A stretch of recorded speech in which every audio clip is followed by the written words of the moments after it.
Welcome to Novara Live. I'm Michael Walker, and tonight I'm joined by Helena, aka No Justice MTG, here on YouTube. How are you doing? Not too bad. Thank you for having me. A little bit cold. It's very cold at the moment, but slowly warming up. Slowly warming up. Well, then it'll get cold again. I think that's how it works. Tonight we have something slightly different for you. We are going back to Westminster. Boris Johnson has been given evidence to the COVID inquiry. For most of the show, though, we will be talking about the Gaza war. That will be in the second two-thirds. The COVID inquiry has been running since June, and for the first time, it has now heard from the Prime Minister who oversaw the entire crisis, Boris Johnson.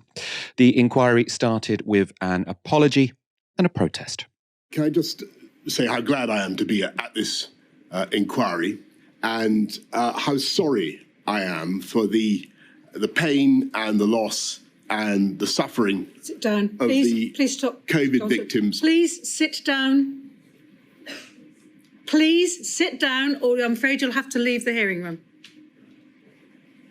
I'm sorry, if you don't sit down, I'm going to ask the ushers to get you to leave. Right, ushers, please, could you ask them to leave?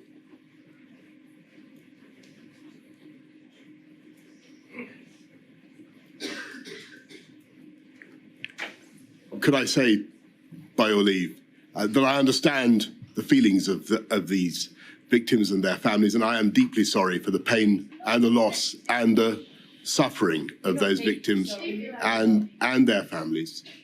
And grateful though I am to the hundreds of thousands of healthcare workers and many other public servants and people in all walks of life who helped to protect our country throughout a dreadful pandemic, I do hope that this inquiry will help to get the answers to the very difficult questions that those victims and those families are rightly asking.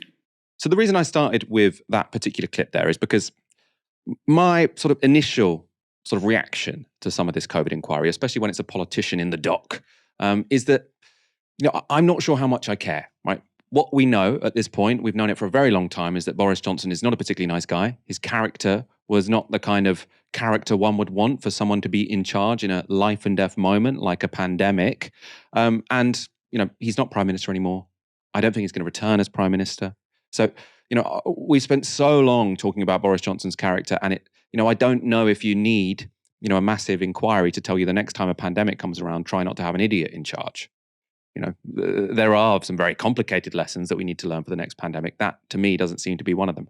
But at the same time, why sort of starting with that protest, and there were also sort of big protests outside the inquiry, are important, is because there are a lot of people for whom, they're not going to be surprised about Boris Johnson's character, but what they want is accountability. So they know that, loved ones, I think it was sort of families of the bereaved, or bereaved families, who were sort of protesting there, they recognize, I don't say think, they recognize that sort of this man's irresponsibility led to the deaths of some of their loved ones.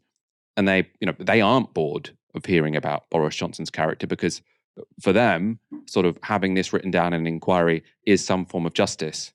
So I want to start with that because I want to sort of be aware, I'm being honest with you, be aware of sort of my own initial reaction, which is, oh my God, we're talking about Boris Johnson's character again. But then also recognizing that for some people, actually, this is important, and rightly so.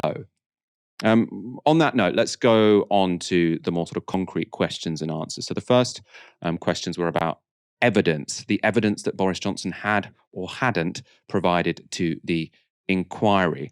And the clip I'll show you now is how Boris Johnson explained the 6-month gap for which he was unable to provide the inquiry with his WhatsApp messages.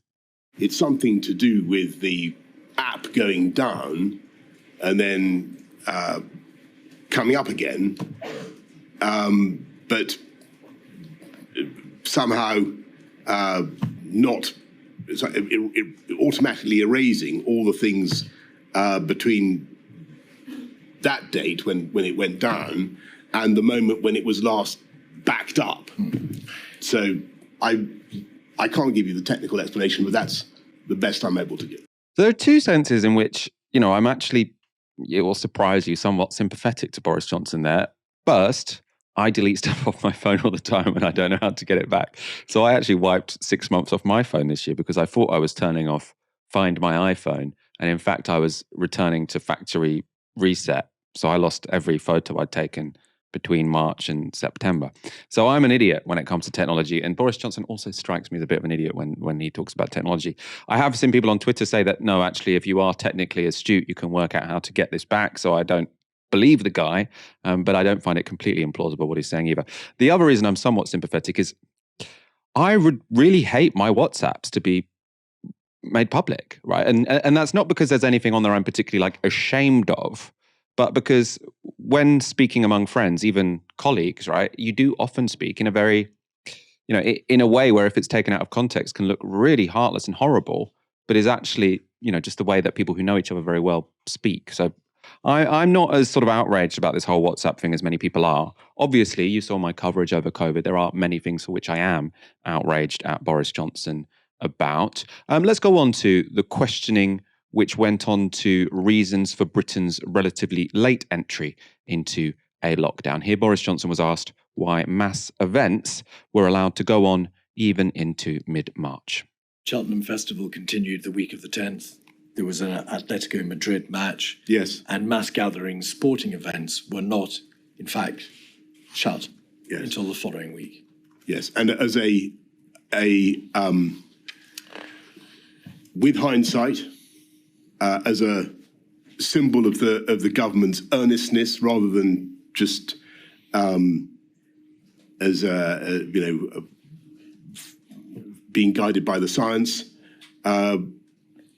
we should perhaps have done that. And I agree with you. And no doubt that was in accordance with your own libertarian instincts. Well, at every stage, I was weighing the massive costs of what we were doing to people's psyches, to people's life chances, to the whole.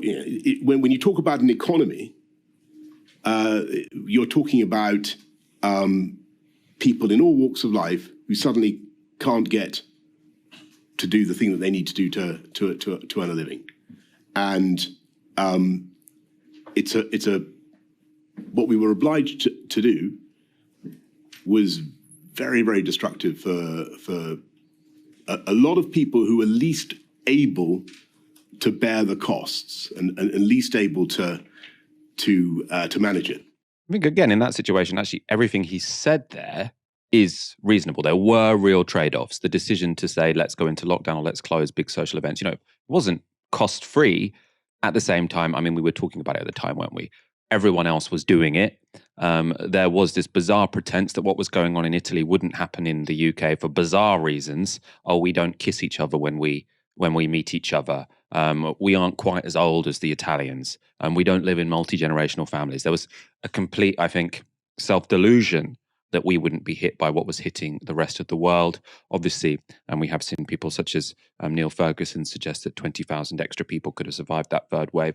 Although, you do have to say that when it comes to excess deaths over the long term, over the whole period of COVID, Britain is pretty much in the middle. Now, you could say that's because of the early rollout of the vaccine, and it could have been that we could have had much fewer if we had both gone into restrictions much sooner and then had a quick vaccine rollout.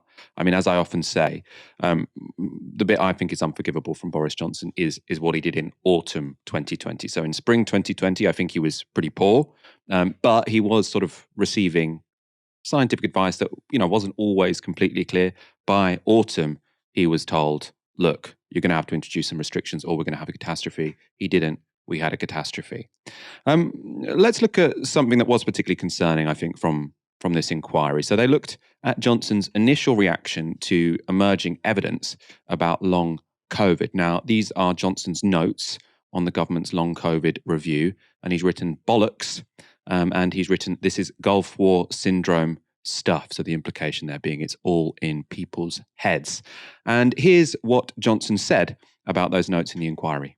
The words that I scribbled in the margins of submissions about long COVID have obviously been now publicised, and I'm sure that they have caused a hurt and offence to huge numbers of people who do indeed suffer from that syndrome. And I regret very much using that language and should have thought about the possibility of future publication. I'm not upset about the language, right? I think using crude language in a private document, fine, whatever. I don't really care about sort of like the civility of what someone says in, well, it's not complete private, is it? But relative private.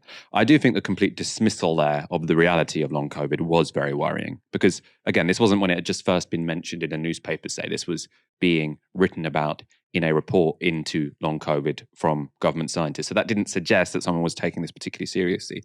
Very interesting as well with long COVID.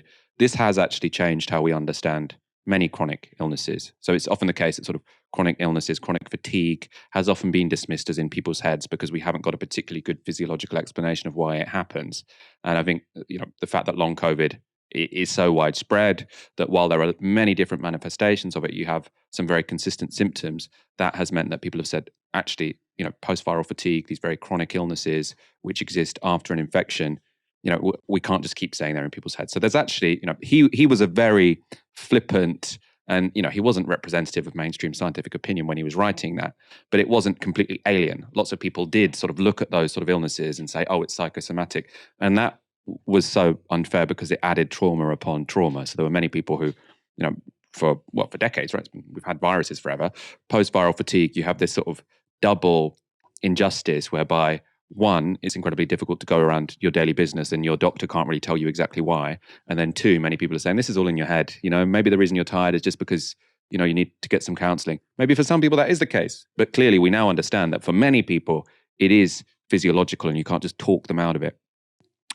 Helena, as I say, they haven't got onto the part of, the COVID story, which I think is, most damning for Boris Johnson. Presumably that will be tomorrow. But I want your sort of thoughts on, the general sense that we're getting from both Boris Johnson, but also this COVID inquiry in general.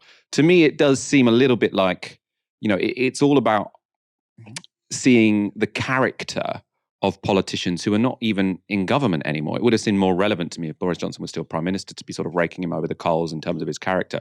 But I'm not sure if sort of talking about all of this is helping us prepare for the next pandemic, or do you have a different impression?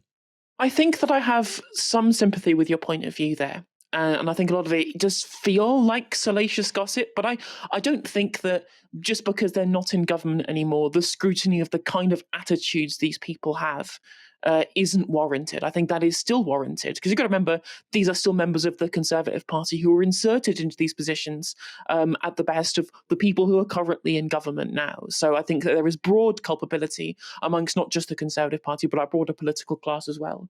There needs to be scrutinised by looking at the way that these people talk to each other, the kind of opinions these people had, and the ways in which that something as serious as a pandemic was taken by some of the most powerful people in the country, and of course the most powerful person in the country, Boris Johnson himself, as he's being questioned today. So there's a couple of things I wanted to talk about from what we've seen today in general, and then I've got some broader points as well. So I actually disagree with you upon the analysis around the start of the pandemic, right?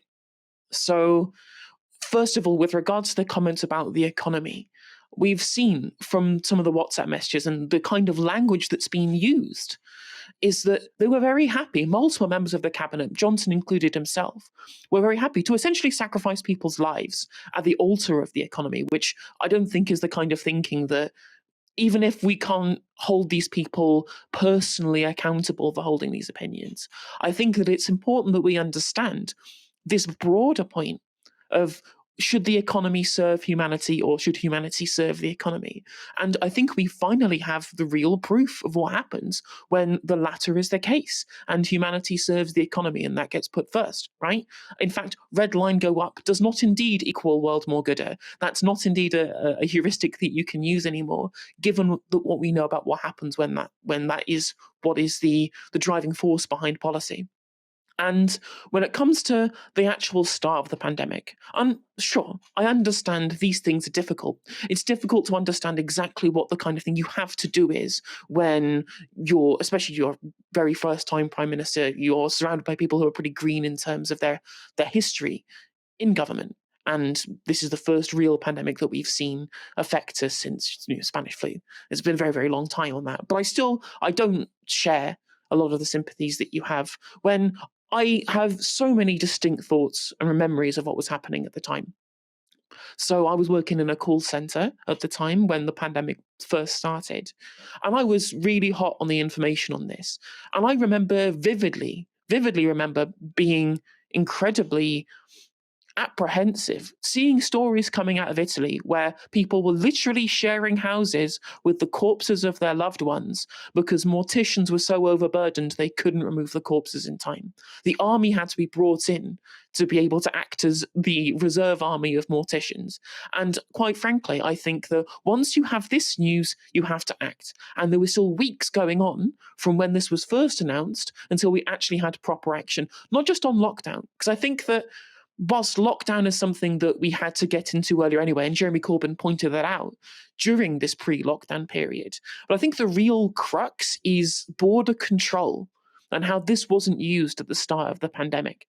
So you compare it to other islands. I think a good comparison would be places like New Zealand and even Australia, right? Australia, run by Scott Morrison, right? Scott Morrison, very much of the Boris Johnson mold. Even they managed to create this level of border control where you had these periods of isolation before going into the general population, where essentially we had immediately given up completely on any kind of containment strategy, right? So there's a difference between a containment strategy and a mitigation strategy right at the start, where a containment is where you try and ensure the general population does not catch COVID more broadly, whereas mitigation is once you admit that that's not something that you can do, you then have to be able to mitigate the spread. And we never had a containment strategy whatsoever. We just said, if you've come from Wuhan, make sure you get checked up. Weeks after, we had already seen the kind of catastrophes that could be inflicted upon us given the scenes that were coming out of Italy. So I really think that this stands to a kind of attitude towards both the economy and governance, that a lot of the information that we have, both from the internal discussion and the policy outcomes, that is definitely worth having and is definitely worth scrutinizing. More broadly, though, about the attitude of our politicians towards what we've seen from the messages and their attitude during the inquiry as well. My overriding opinion and sense of the kind of attitude that we got from Boris Johnson is he looked like a child being scolded by a headmaster at school. It looked like somebody who'd never been told no in his entire life. And I think this is really and truly something that we've got out of the vast majority of the Conservative ministers that we've had, and apart from potentially Michael Gove, even David Cameron and George Osborne, right? They were some of the first COVID inquiry people to be scrutinised. And they had some of the most important things to say about the readiness of our NHS and the impact of austerity and the absolutely zero contrition they'd had throughout the entirety of this period. David Cameron's back in government now, seems to have got off scot-free with how much damage he did that didn't prepare us for what was happening during the pandemic. And what this basically comes down to is a bunch of people who have this internal sense of blitz spirit, who think that can overcome actual, real, material impacts of policy, thinking that the nation itself was invulnerable and they themselves would be invulnerable when it comes down to scrutiny. Because Boris Johnson was the one who instigated the whole inquiry in the first place, not realising what the actual extent of the level of scrutiny would be. And these are people who've all gone through private school. They've all come up through an incredibly privileged life, having never been told no, and have this attitude of being born to rule. And this level of scrutiny where you're like, my WhatsApps might be taken. I'm not sure. I think people having access to those is something you would be wary of. But we've seen already the amount at which gets redacted for being either compromising or being irrelevant. So I really don't think that he has any excuse for this level to which that he can somehow obfuscate around the lack of desire to give up information, because I just don't think he ever thought, both from the start of his political career until now, that he would ever face consequences for any of his actions. Yeah, I agree with that about the character of Boris Johnson. I suppose maybe I'm just a bit bored of sort of like thinking about the character of Boris Johnson. But at the same time, what I have to weigh against that, and why I sort of showed that first clip of the protests in the session, the evidence session, is because I'm a bit bored about thinking of the character of Boris Johnson doesn't mean that other people aren't, and there might be many people who think Boris Johnson's character had a real impact on whether or not their loved ones lived or died. So I'm not here to say it doesn't matter. I'm just being honest with you about sort of my initial reaction when I'm sort of hearing this dissection of Boris Johnson's character, which does seem to be what the lawyers in the inquiry are doing to some degree. Interestingly, I agree with you, Helena, on the point about border controls. But in Boris Johnson's defence, that was definitely one of the ones that sort of public health people. It was very much a sort of received wisdom among epidemiologists, I think, from what they were all saying publicly, that border controls, don't particularly work. When Trump did it, everyone called him a reactionary, right? So I think they are going to play a much bigger role in any future pandemic, heaven forbid. But retrospectively, I don't really think many people were sort of solidly demanding that from Boris Johnson, and his libertarian instincts were sort of saying not to do that. Israel and Hamas are now fighting house-to-house battles throughout Gaza, with the Strip's hospitals reporting a surge in civilian casualties. The IDF is reported to have taken control of most of the Salah al-Din Road, that's the main highway connecting northern and southern Gaza, and a focal point for the fighting is now Khan Yunis in the south. This morning, the IDF called on residents of the city to flee further south towards Rafah on the Egyptian border. Many of them are being displaced a second time, having already fled the north. According to the UN, more than 80% of Gazans have been forced to leave their homes. According to the Norwegian Refugee Council, the war on Gaza, quote, now ranks amongst the worst assaults on any civilian population in our time and age. So words don't get much stronger than that. But there seems no end in sight to Israel's bombardment. Israel's President Isaac Herzog gave this justification for the scale of the attack.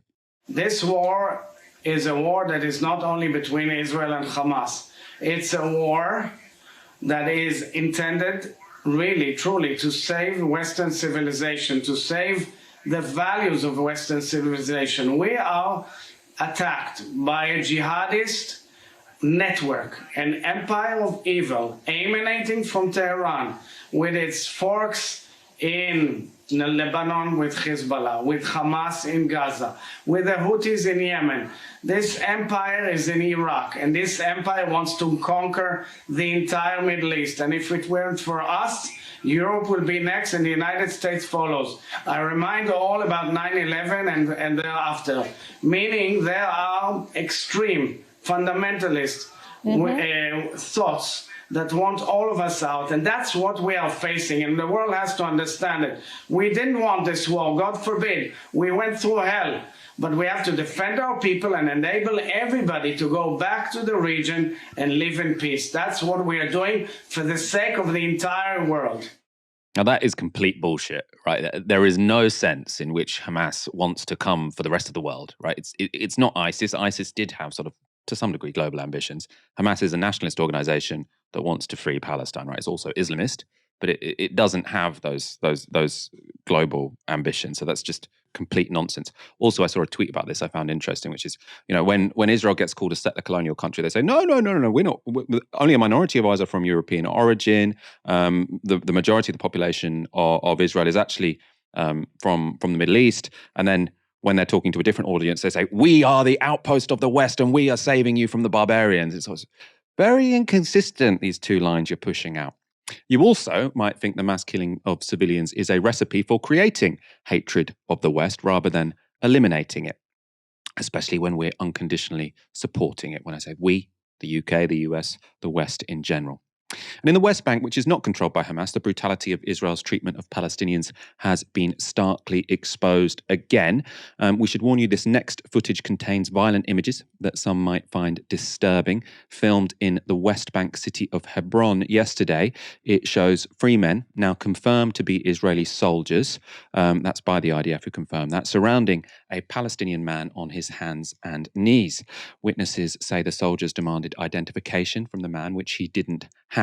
The soldiers then shot him in the leg, leaving him writhing in agony on the ground. He is 34-year-old Tarek Abu Abed. So that's the person they shot. He suffers from a mental disability, something his brother said would be immediately obvious to anyone who met him. That, according to Israel's president, is of course how you defend Western civilization. Not everyone agrees, though. Speaking at a news conference, the UN's High Commissioner for Human Rights, Volker Turk, said this about the situation in Palestine. My humanitarian colleagues have described the situation as apocalyptic.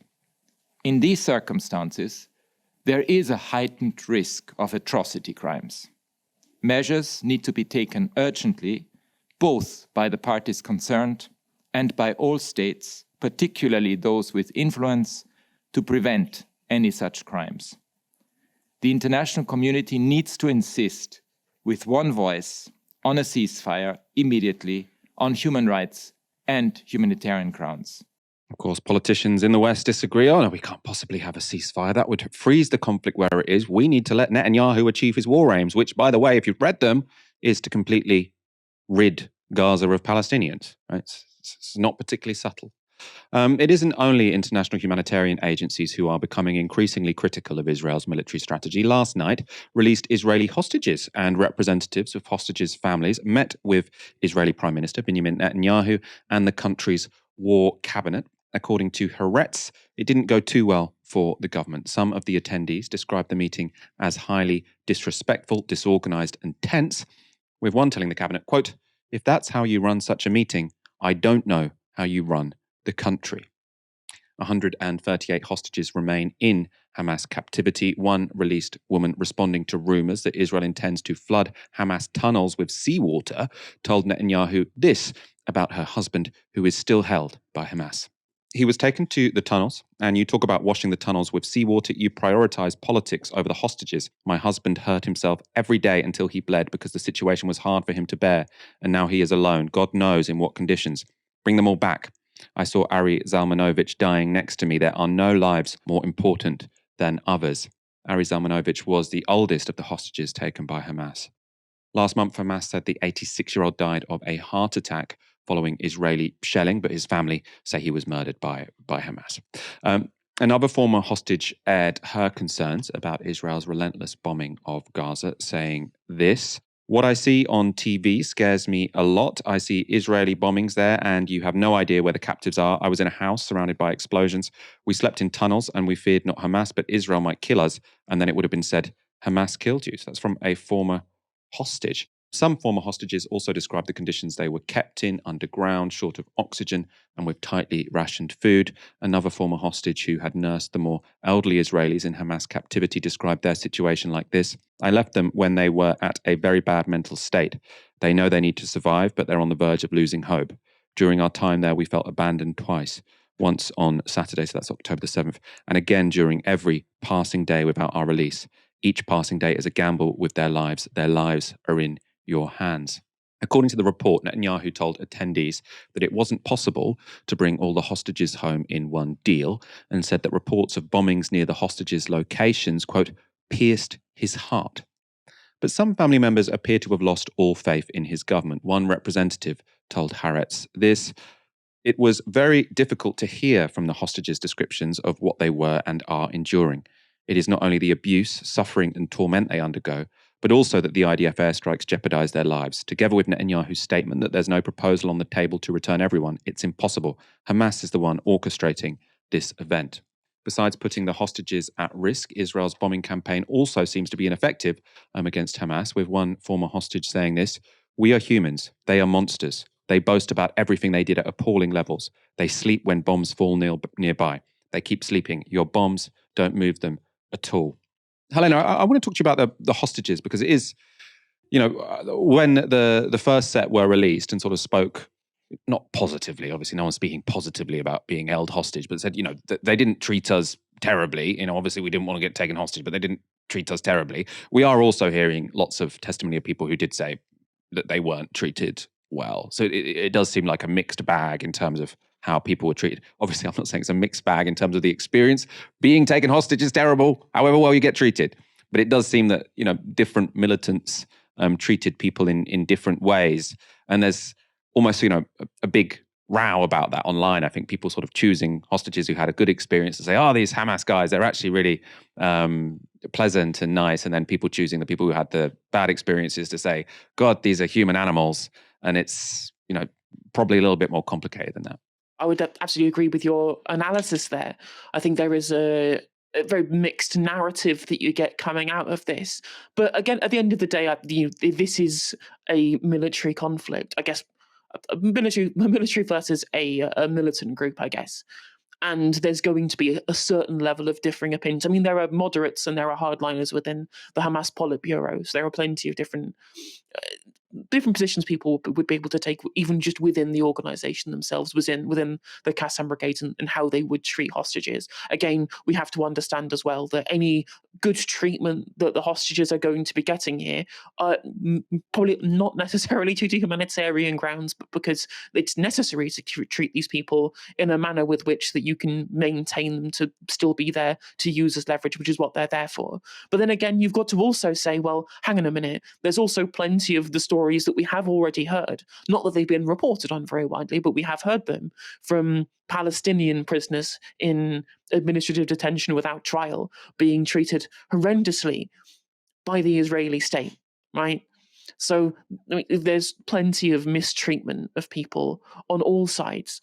And in general, when it comes to the hostages, obviously we've just ended the humanitarian pause and we have reignited hostilities all over again, which has then put those hostages' lives at risk within the Gaza Strip, as has already been mentioned by the people who've already been freed, talking about the potentiality. And of course, the plenty of people already who've been taken hostage who have been killed by IDF airstrikes. Again, it's been very clear that Netanyahu's main strategy has not been one of freeing hostages and has been of the advancement of the military campaign and of the bombing campaign. This is why, I believe it was a couple of weeks ago, we saw this big march from Tel Aviv to Jerusalem, which was demanding within Israel more focus on freeing the hostages. And there could have been further negotiations and an attempt to extend the pause to ensure that further hostages on both sides could have been freed.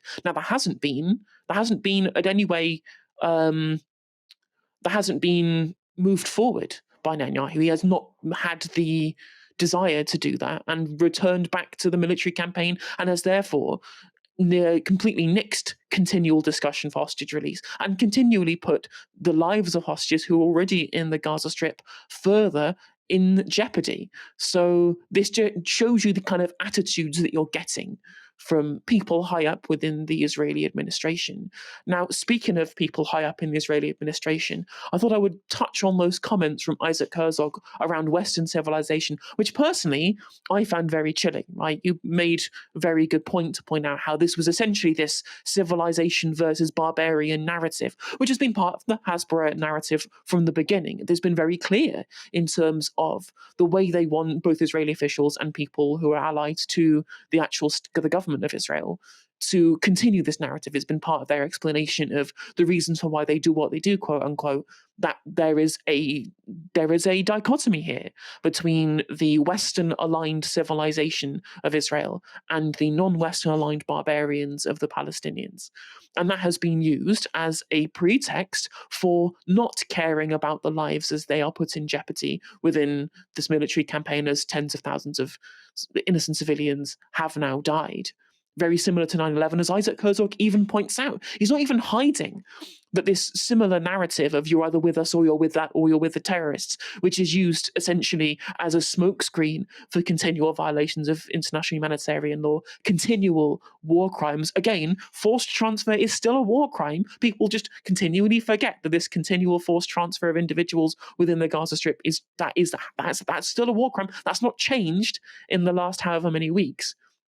And this use of the defense of Western civilization, this bulwark in the Middle East, this outpost which uses a bulwark against the oncoming barbarian horde, that is deliberately pandering to a narrative that's been driven by the far right within Europe. They're at the tide of Islamists coming from the East. That is a narrative you see across the far right in Europe, no matter which country that you go to, which is underpinned by a lot of their kind of cultural Marxism scaremongering, which, ironically, the far right in Europe will then blame in an anti-Semitic manner Jewish intellectuals within this cultural Marxism conspiracy theory for being the people who import people from the East.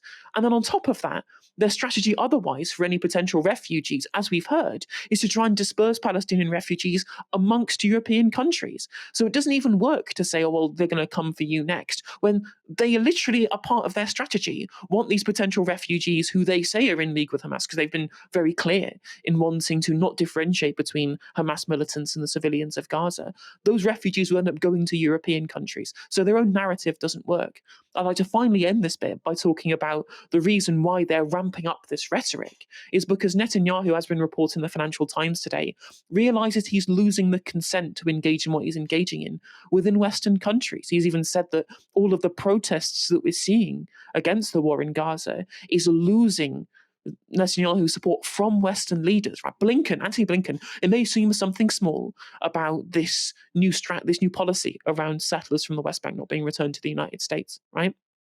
This may seem small, but given that everything Israel has done has been given carte blanche to be able to do so by the United States government and the US State Department for the last half a century, this is the first time we've seen real pushback on the nature of what's being engaged in by Israel, both in the West Bank in Gaza, and is why it's super important that we keep up pressure in the UK and in the US. We continue to turn out in protest. We continue to withhold potential electoral support from candidates who continue the support of the ethnic cleansing of the Gaza Strip. Because the more we push back, it's been cleared now by Netanyahu that we can actually have substantial change in the way in which our governments allow the carte blanche to continue. And so that's the best message I can come up with in response to this, that we need to keep up the pressure on our own governments to ensure this stops. I think those travel restrictions imposed, so that the United States has imposed travel restrictions on some settler leaders. And to me, this is just such a, the reason the settlers are able to do what they do is because they are backed by the Israeli government. Like there's no point in putting some pressure on the people who are sort of doing the Israeli government's dirty work. Put the pressure on the actual Israeli government, right? I don't. How much do those settler leaders care if they're going to be able to go to the United States? I don't think they're going to stop being settlers because of that, right? So you need to sanction the Israeli government. It's the same, I think, this about people who just boycott settlement goods, right? There are only settlement goods because Israel proper, within 1967 borders, is enabling those settlements to exist. So it just seems a little bit silly to me to sort of say, oh, we're gonna only boycott the very worst bits, but the very worst bits are enabled by the main bit. It's become a pattern. Each time Israel steps up its bombing campaign against Gaza, it spreads a new talking point about Hamas brutality to justify or distract from its actions. Early in the war, these claims concerned the killing of civilians by Hamas, which certainly did happen, but they also included claims about the sadistic and ritualistic murder of babies, which didn't happen. The latter claims were used to say Hamas is the same as ISIS, but those weren't true. One baby in total was killed on October the 7th, which is bad enough, of course, but contrary to a claim repeated by the literal president of the United States, the baby was not beheaded. Israel is once again now stepping up its bombing campaign against Gaza, and now a new set of allegations are gaining prominence. They involve allegations of sexual assault. And once again, it's become difficult to separate claims which are well evidenced and likely to be true and those that aren't. Let's start by talking you through some of the most prominent claims. On the front page of the Sunday Times this weekend was this story. I saw Hamas rape women before killing them, says massacre survivor. That article included very gruesome testimony, and I should warn you, it's graphic and distressing. Speaking to the Sunday Times is a 39-year-old man named Yoni Sadon, a survivor from the Nova Music Festival. So he said this: I saw this beautiful woman with the face of an angel and 8 or 10 of the fighters beating and raping her. She was screaming, "Stop it, already, I'm going to die anyway from what you were doing, just kill me." When they finished, they were laughing, and the last one shot her in the head. He then says, the horror did not end there. Hiding in the bushes, he saw 2 more Hamas fighters. They had caught a young woman near a car, and she was fighting back, not allowing them to strip her. They threw her to the ground, and one of the terrorists took a shovel and beheaded her, and her head rolled along the ground. I see that head too. Now that's, incredibly graphic testimony. All right, it's sort of along the lines of sort of the sadistic things we were hearing about when it came to how they sort of acted in the kibbutzes.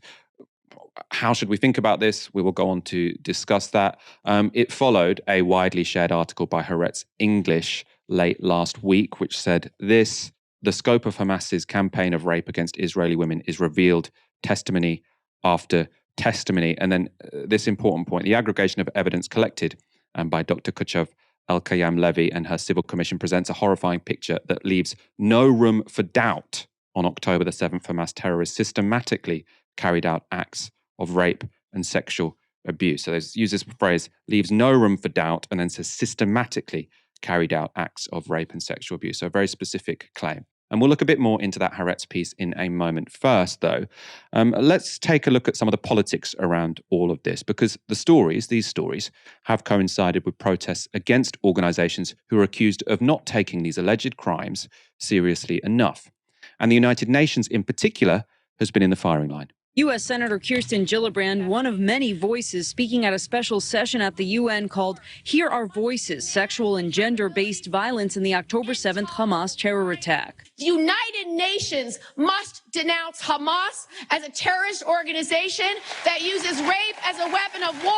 Before the session, hundreds rallied across from the UN. Yarash Iran's 24-year-old cousin Danielle Waldman was murdered at the Nova Music Festival. It's been nearly 2 months. There's not been a word. And we've decided that it's time to show support for women that have been killed. They cannot speak for themselves. The rally comes after late last week, the UN Secretary General and the organization UN Women released statements on the matter. Last Wednesday, the UN Secretary General posted the abhorrent attacks of terror by Hamas must be vigorously investigated and prosecuted.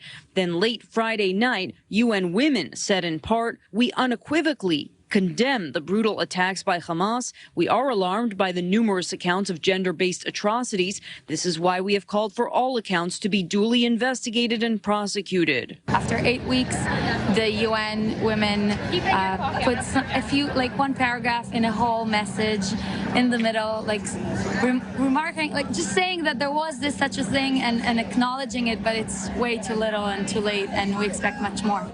So that's sort of a campaign against the civil society, or a campaign against the UN, by civil society groups who are concerned that they haven't taken this seriously enough or haven't commented specifically or explicitly enough. And politicians have also got involved. Hillary Clinton released this video on Monday.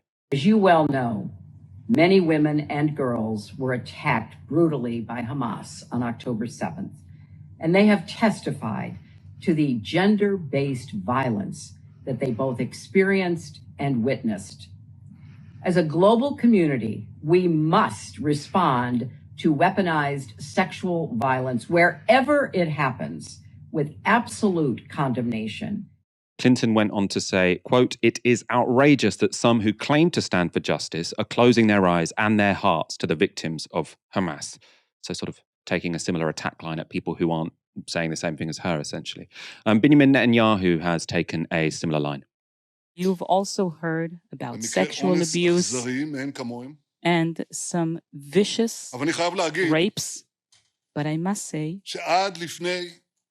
that until just a few days ago, I haven't heard anything from human rights organizations. I didn't hear women's organizations. I didn't hear anything from women organizations in the UN.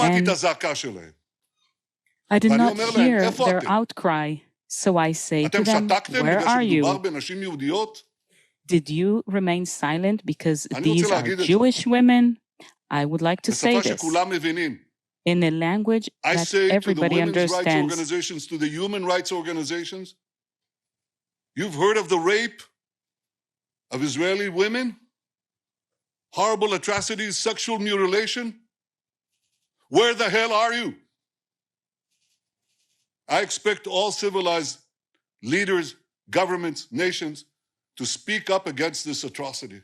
So what is actually going on here? Well, it seems obvious this argument is being coordinated to justify the indiscriminate bombing of Gazans who had nothing to do with the October the 7th attack. So that's, of course, appalling in and of itself. But that doesn't mean the claims themselves aren't true. And as I said earlier, the testimony I read out at the start of this segment describes acts which are beyond appalling. But I have also found some of the most viral reporting on this story unconvincing. The Haaretz article I showed you earlier was shared by a number of famous journalists like Jake Tapper from CNN. And Tapper repeated the headline claim that Hamas campaign of rape against Israeli women has been revealed testimony after testimony. Now, I read that article. It's quite long, and it's quite strange for this reason. It doesn't actually contain any testimony. Instead, it was a profile of a lawyer, Dr. Kochav El-Kayem Levy, who has set up a commission into sexual violence by Hamas. Now, El-Kayem Levy is currently an academic, but previously has had a posting working for the Israeli Attorney General's office. Now, of that commission, Haaretz write this: they are assembling one account after another, one piece of evidence after another, and gradually putting together all the pieces of the puzzle. The aggregation of the evidence presents a horrifying picture that leaves no room for doubt. Under cover of the massacre, Hamas carried out a campaign of rape and sexual abuse at many of the communities adjacent to the Gaza Strip that it attacked. So this was odd to me because the widely shared headline suggested Haaretz had heard this testimony themselves and that it left no room for doubt. But instead they are reporting on the testimony someone else says they have heard. And in fact, later on in the article, El-Kayem Levy says that her commission hasn't directly heard any testimony. So they are instead collecting testimony collected by other people, which makes this third-hand evidence, right? So not necessarily the strongest evidence.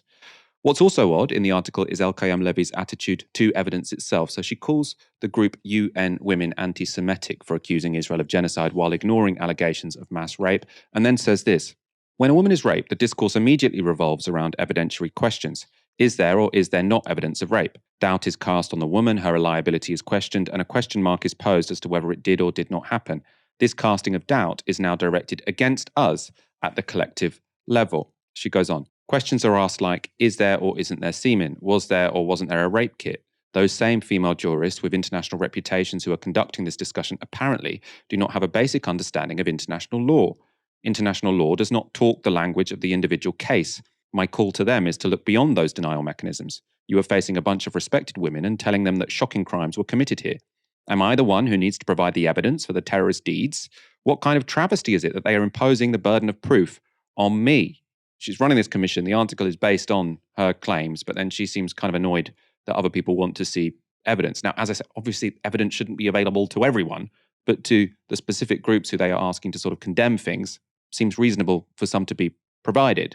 And I have to say, I feel especially sorry for the UN in all of this. They've been constantly accused of being blind to the reality of what happened on October the 7th. They've been called anti-Semitic. They've been told they don't care about Jewish women because they're Jewish.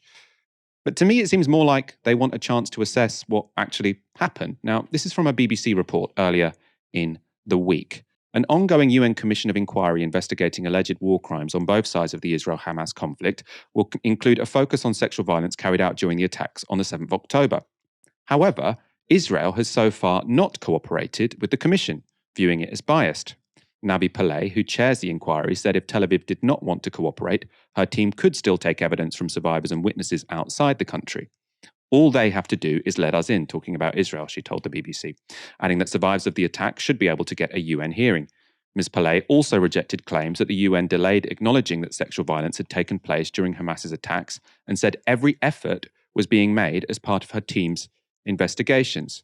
So to me, it seems very unfair to demand an international body condemn an atrocity. Why haven't you condemned this before giving them any chance at all to independently assess that it happened, right? They're saying we want to be let in, we want to have some access, we want to be part of this investigatory process if you want us to make these big statements and these big condemnations. And Israel is saying, well, because you didn't make the statement, you are therefore biased and therefore we're not going to let you be involved in the investigation. So there's a bit of a circular logic there, which seems to be putting them in a very difficult position.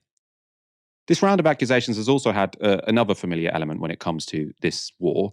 Video and photographic evidence of rape, in this case, is constantly alluded to, but it is rarely seen or verified by journalists themselves. Again, I'm not saying this should be made public. I'm not saying anyone should be sending this, the Israelis should be sending this to Novara media, but you could send it to Reuters. You could send it to Associated Press. Last night, the BBC, probably one of the most high-profile news programs in this country, at 10. So the BBC News at 10 led with this report. It contains very graphic testimony you might find distressing. Out of the chaos and mass trauma of the Hamas attacks, new stories are starting to emerge of rape and sexual assault, including graphic testimony from an eyewitness interviewed by police. They bent her over, and I realized they were raping her, one by one. Then she was passed to another man in uniform. She was still alive when she was being raped.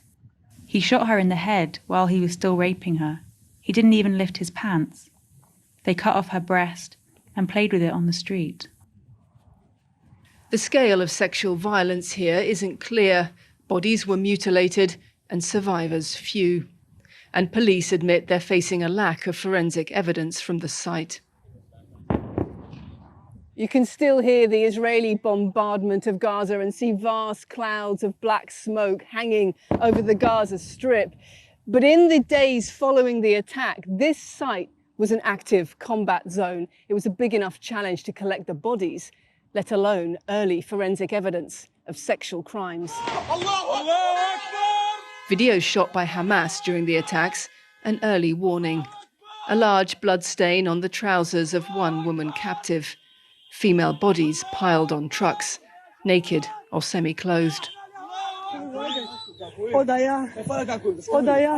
Body collectors describe piles of women's bodies, naked from the waist down, some photographed with their legs splayed, often mutilated or burnt.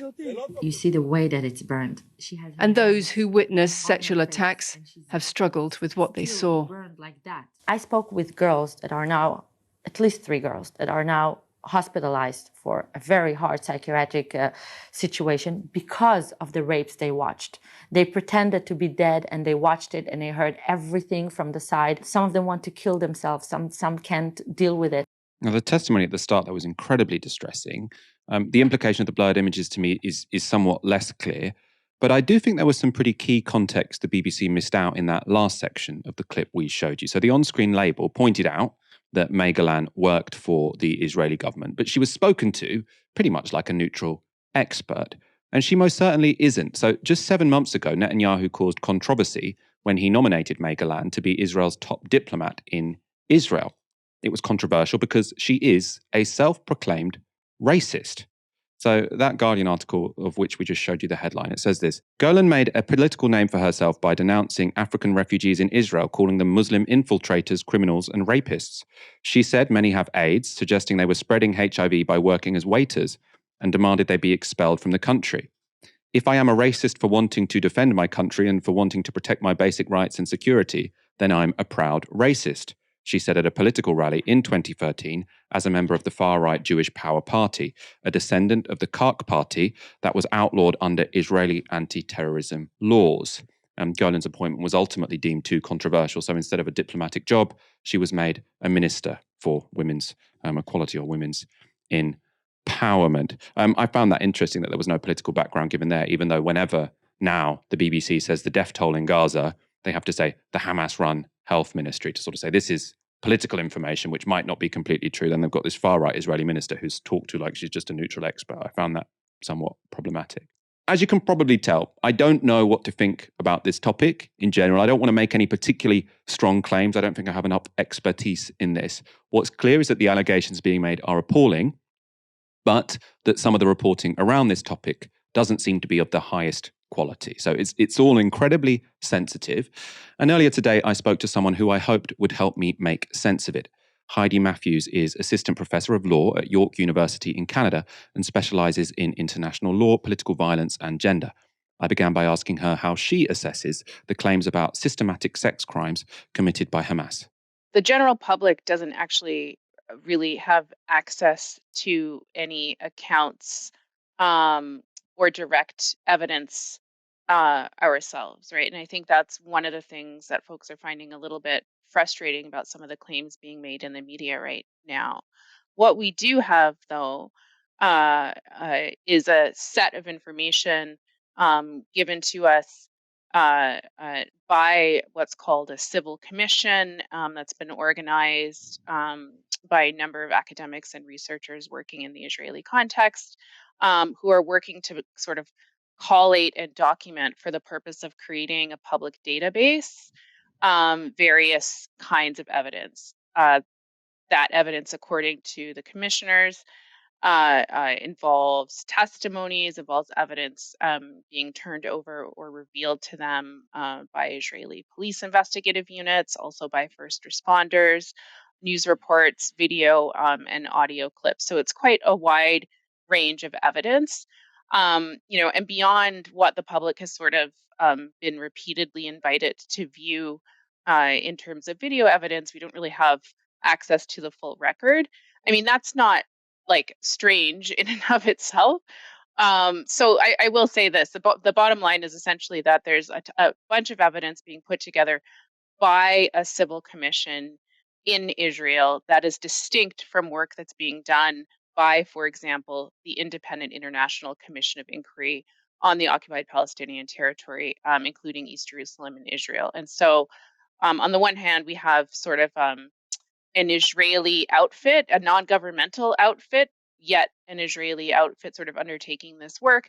And on the other hand, we have an independent international commission that's been set up and mandated by the UN to do this work, but has not received the sort of cooperation from Israel that would actually be necessary to carry out fulsome independent investigation. The only other thing I would say right there is that I have no doubt personally that acts of sexual violence were indeed committed by Hamas militants and perhaps militants of other groups as well. I think that basic fact is not something that should be obscured in this discussion. But there are important other discussions to be had around who's doing the investigating, when the information comes out, and the purposes to which that information is then put politically in other ways. So one of the things I've found, I suppose, a bit confusing in this conflict, and I imagine you've followed stories such as this more than I have, is the extent to which the evidence we're often told about evidence, let's say, and I'm not really expecting, us at Novara Media to get sent direct evidence or for viewers at home to be shown this evidence. But you often have this construction where a journalist is talking to someone who is telling them about evidence that they've seen or testimonies that they've been told about. And it seems that we're often getting into sort of second-hand or third-hand accounts. And there are some first-hand accounts. We have to be absolutely clear about that. In the Sunday Times, they had a gentleman who was a survivor at the Nova Festival who was describing some what sound like completely atrocious moments. At the same time, in this conflict up to now, there have been first-hand accounts that have turned out to be wrong. So many of the sort of most salacious headlines when it came to sort of the ritualistic murder of babies came from first responders, right? And I don't want to say anyone is making stuff up, right? But it does seem that relying on the testimony of people who have just come out of an incredibly traumatic event, or relying on the testimony of, say, one person, does seem a little bit risky journalistically. Yeah, I mean, I think that's right. And one of the first examples of this with respect to the discrete question of sexual violence, I think, is with Joe Biden himself, right? Who way back on October 10th talked about the rape and mutilation of women on October 7th, which, I think was some days before the IDF itself came out and confirmed that sexual violence had in fact taken place, right? And so there's been quite a bit of slippage in terms of what folks are willing to say, like politically, and then I think that easily slips into the journalistic sphere as well, right? I've done a lot of work and research in my career around the way in which we've shifted our attitudes to sexual violence claims in the wake of the so-called Me Too movement. And something that I've long been critical of, so for 5 or 6 years now, is the way in which this sort of this mantra of believe women has really come to sort of occupy center stage and make it really difficult for those of us who are interested in well done, truthful, accurate, non-propagandist reports around gender-based and sexual violence to get a handle on what's going on. And so what we see right now is that any attempt journalistically to even ask for clarification around a certain piece of evidence, or maybe ask for corroboration or anything that would kind of, enhance the reliability or the credibility of that piece of information, is then, very quickly met with the response that, well, that's anti-Semitic. There's a hashtag that's going around that says, Me Too, unless you're a Jew, I believe. So really kind of crass ways that pull on some of the attitudes that we've, moved into with the Me Too movement over the last years. Another thing I'm not that sure about, and I know lots of people have sort of had questions about, is what evidence it is normal to have in a situation such as this. So, the fact that there are no survivors giving testimony, there is an obvious explanation for that, a grim explanation, which is that people who suffered sexual violence were killed, in the allegations which are being made. I'm not in a position to say either way. There are other sort of gaps in the evidence which seem like they do require a bit more explanation. So as far as I understand, Israel didn't take any forensic evidence from bodies of sexual violence. And they're saying that's because, they were completely overwhelmed by the numbers. Everyone working here was volunteers. Is that usual? Is that sort of an understandable and persuasive sort of explanation as to why that forensic evidence doesn't exist? Yeah, so with the caveat that kind of forensics are not my personal area of expertise, I will say that within the realm of international criminal law prosecution and adjudication, and which I'm very familiar with, there are lots of times where crimes are being prosecuted years and years and years after the fact, and where the kinds of evidence that we might want to traditionally receive in a domestic context. So if you're thinking about physical evidence along the lines of a rape kit, for example, that kind of a thing is not going to be available simply based on the passage of time on the one hand, but also based on the resources available. So if you look at, for example, the International Criminal Court, so many of the prosecutions there are taking place on the African continent with respect to situations in the African continent where there just aren't necessarily the kind of resources necessary to conduct that kind of forensic investigation. Now, for Israelis themselves, I think in particular, they might want to have very different sort of standards with respect to the level of investigation that their own government is going to conduct regarding crimes committed on Israeli soil. And I think part of what's really interesting when we might perceive some deficits in terms of Israeli police and military investigation on the ground is that those deficits are taking place in the context of Israeli refusal to participate with internationally mandated procedures, right, including the International Commission I've already mentioned, and also the International Criminal Court and its prosecutor as well. So essentially, we have a situation where Israel is saying, we're going to go this alone. We're going to determine the evidence and what should be done with it. We're going to determine what constitutes a crime, what doesn't, and what's going to be done about it. And we actually don't want the input of the international community. And the sort of really fascinating double speak that's happening there is that Israel is doing that at the same time that it's crying out for international attention, crying out for UN Women and CEDAW and other international organizations dedicated to the advancement of women and girls to say more and do more around the question of sexual violence on October 7th.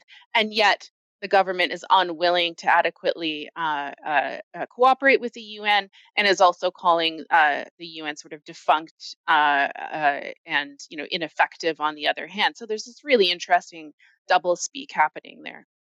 I know you sort of work on two related issues, which lots of people sort of see as in conflict. And I've seen you've got into a lot of trouble with lots of very famous Americans over the past 24 hours about this. But you both sort of study and take very seriously rape used as a weapon of war and sexual violence in conflict. And you take very seriously how allegations of sexual violence are used to justify atrocities. So sexual violence as part of atrocities, and how sexual violence is used to justify atrocities. Obviously, that's, an intersection which is very sensitive to talk about. How have you sort of kept those two thoughts in your head when it comes to what's happening in this current Israel-Gaza, Israel-Palestine, Gaza war, this current conflict? For me, it's a natural impulse to take what I call sort of methodologically critical legal studies and sort of apply that to what we're looking at in the world, right? And what that, it's not, I'm not trying to be jargonistic here. I'm just trying to say that it's really important to both kind of acknowledge like the physical reality of what's in front of us and be very, very attentive at the same time, always at the same time, in fact, to the way in which those realities of oppression, of atrocity, of authoritarianism, abuse, etc., all of the narratives we tell, especially around legal accountability, for example, about those events are always already embedded in power structures, right? And so who gets to tell the story, the frame in which the story is told, and then the ask that's made of the public, and including the public coffers, is always done by those, holding the power, as it were. And so really what I try to do is to look at both of those things at the same time and to ask, when we talk about defending humanity or standing up for human rights or doing what's good in the world, we all want to do that. At least I increasingly question that, but I still hold like a glimmer of hope that we're all, essentially dedicated to living the best lives we can and then ensuring that for as many people on the planet as well. But to be able to do that, we need to be attentive to the distribution of power, and all too often legal categories, especially and including around violations of the law of war, for example, international humanitarian law. Those arguments and allegations are made with a view to achieving a different kind of outcome than just kind of justice simpliciter, right? The outcome that's sought to be achieved is gaining greater power.